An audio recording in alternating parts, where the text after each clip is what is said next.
একদম চোখে আঙ্গুল দিয়ে দেখিয়ে গেছেন এই এই জিনিসগুলো যখন দেখবে তখন কিয়ামতের অপেক্ষা করো। আপনাদের সামনে আমি কিছু তুলে ধরার চেষ্টা করছি। নবী সাল্লাল্লাহু আলাইহি ওয়াসাল্লাম বলেছেন, আমি যে নবী হয়েছি এটাই কিয়ামতের একটা বড় আলামত। তিনি বলেছেন, বুইসতু আনা ওয়াসসাআ কাহাতাইন, আমাকে আর কিয়ামতকে এইভাবে পাঠানো হয়েছে, আমাকে আর কিয়ামতকে এইভাবে পাঠানো হয়েছে।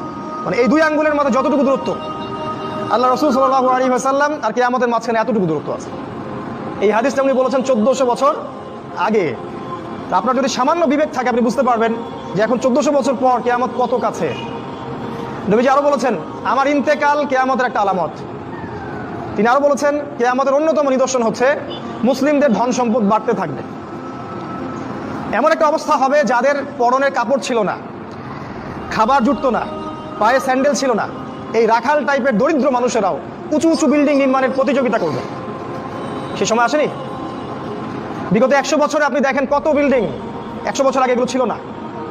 আর প্রত্যেকটা বিল্ডিং এর পিছনে আসে সুদ, ব্যাংকের সুদি লোন, আর উঁচু উঁচু বিল্ডিং, একটার সাথে একটা সম্পর্কিত। নবীজি আরো বলেছেন, শেষ জামানা বা আখিরুজ জামান বা কিয়ামতের আলামত হচ্ছে মানুষ পিতা মাতাকে সম্মান করবে না।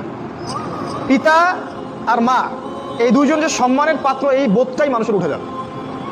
সম্পদের জন্য মানুষ তার পিতাকে হত্যা করবে, ভাই তার ভাইকে হত্যা করবে, স্বামী স্ত্রীকে হত্যা করবে, স্ত্রী স্বামীকে হত্যা করবে, এমনকি সন্তান মাকে পর্যন্ত হত্যা করবে সম্পত্তির কারণে। আর পিতা মাতার সাথে দাস দাসীর মতো আচরণ করা হবে। নবী সাল্লাল্লাহু আলাইহি ওয়াসাল্লাম বলেছেন, কিয়ামতের অন্যতম নিদর্শন হচ্ছে যে সমাজের বেশিরভাগ মানুষ সুদের সাথে জড়িত হয়ে যাবে। ইচ্ছায় হোক আর অনিচ্ছায় হোক, হয় ব্যক্তি সুদ খাবে, না হলে সুদ দিবে, না হলে সাক্ষী থাকবে, না হলে লিখে রাখবে। আর আমাদের নবী মুহাম্মদ সাল্লাল্লাহু আলাইহি ওয়াসাল্লাম এই 4 শ্রেণীর মানুষকে সমানভাবে অভিশাপ দিয়েছেন। তিনি বলেছেন, আমি মুহাম্মদ সাল্লাল্লাহু আলাইহি ওয়াসাল্লাম আপনার নবী, তিনি বলেছেন যে আমি 4 শ্রেণীর মানুষকে অভিশাপ দিয়ে গেলাম। এক শ্রেণী হচ্ছে যে সুদ খায়, দ্বিতীয় শ্রেণী হলো যে সুদ দেয়, তৃতীয় শ্রেণী যে সাক্ষী থাকে, আর চতুর্থ শ্রেণী যে লিখে রাখে। এই হাদিসের আলোকে পুরো ব্যাংকিং সিস্টেম সুদের আওতায় পড়ে যায়।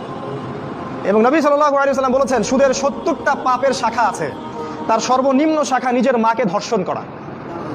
এটা আমি বলিনি, হাদিসের পাতায় পাতায় লেখা আছে। আপনাদেরকে কেউ কখনো বলেছে কিনা আমি জানি না, আজকে আপনাদেরকে সতর্ক করে গেলাম।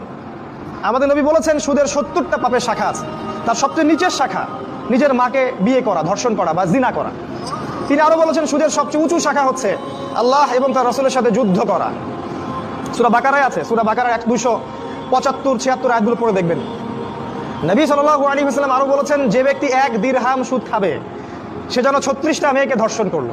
এটা বুখারীর হাদিস।